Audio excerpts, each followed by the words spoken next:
For Neo-Darwinism to be true, for all life to come from a single common ancestor and have sprouted with change from that point, there's so much that must be just right, so many components that are needed, and for those components to rise, so many things have to fall into place perfectly.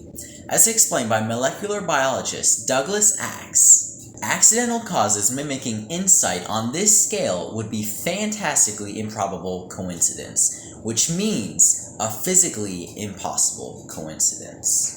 In science, we're looking for patterns within nature that can explain the phenomena around us. Now, this becomes very complicated when we're looking at the origin and succession of life. If we're going to hold to a naturalist perspective, then we have to assume that only natural processes exist, which means the introduction and succession of life are purely natural. But that's just it. We don't find any patterns that can explain this from this naturalist perspective.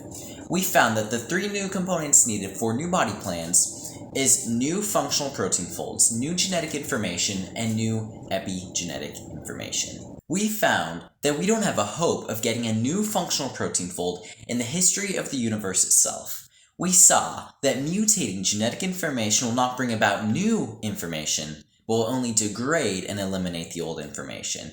And we saw that if you were to mutate epigenetic information in any way that could bring about change, it would be catastrophic to life. It wouldn't stick around, it would kill the organism.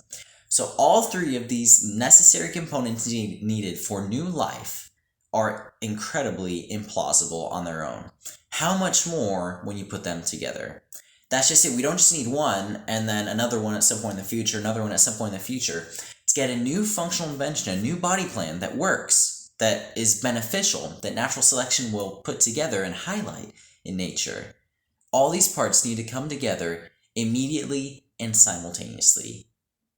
So, these three incredibly improbable components have to come together at the same moment in history, in the same organism, and only then will stick around.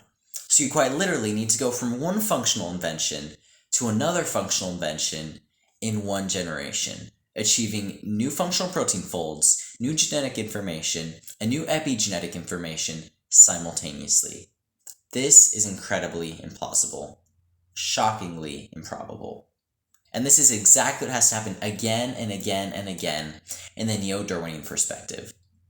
That's how one explains the introduction and succession of life from a naturalist perspective, but we don't find that pattern in nature.